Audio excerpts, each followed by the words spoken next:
Marriage to me is defined by the pursuit of growing older with one or more people in our lives, in which case, I am unhappily married to my anxiety.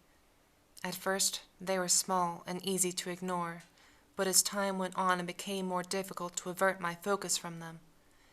In a way, they know me better than anyone, being privy to my most intimate secrets I'd otherwise hide from others. With that knowledge, they're able to push all the right or wrong buttons. Depends on who you ask. I don't remember the exact day you were here to stay, bringing the U-Haul to settle in permanently in my frontal lobe. It was most likely sometime early middle school when puberty began, and my body started changing in ways I didn't consciously know I hated, further driving me to isolation. I justified this with the reasoning that to be a proper adult, you had to withhold your emotions, be boring, and not have any fun. I mean, not too far off, but not the point.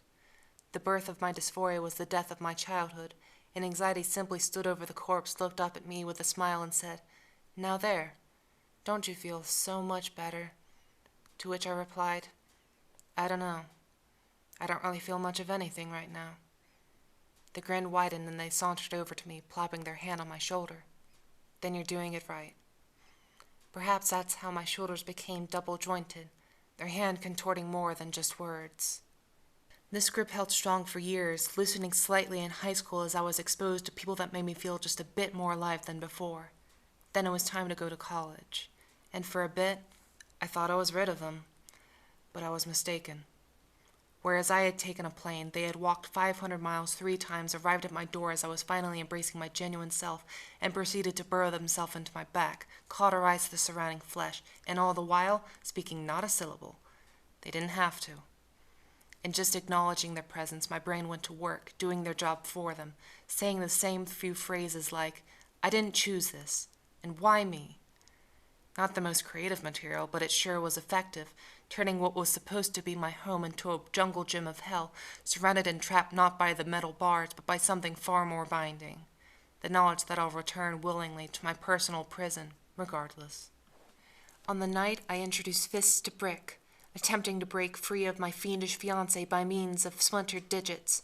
It was then that they pinned me against the shower wall and forced the ring on my finger, causing me to wince as the thallium band traveled down the length of swollen skin, and as they read their vows, they put special emphasis on death do us part, definitely a threat laced with intent to see it through.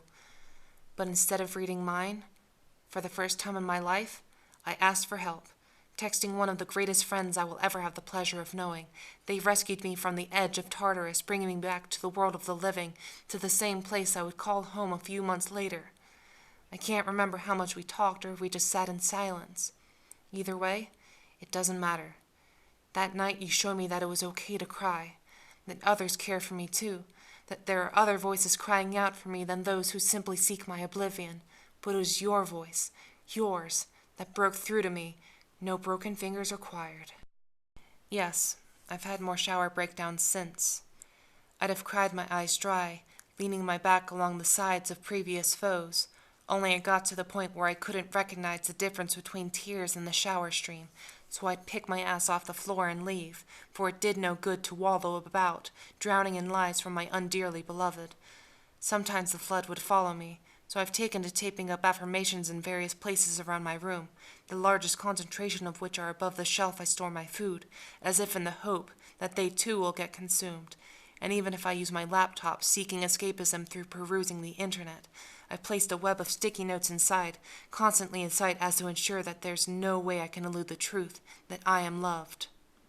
And to this day, anxiety is still present in my life. To this day, we are still married, septic rings sunken underneath the surface of our most famous battleground.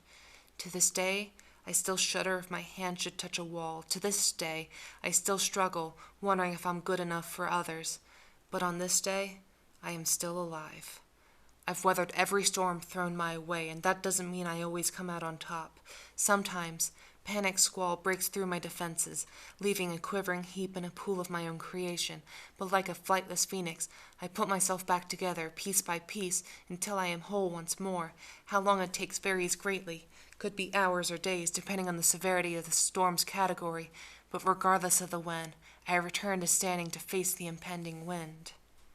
Still, I've accepted anxiety's propinquity, Their fangs burrow deep in flesh, whispering poison into my veins.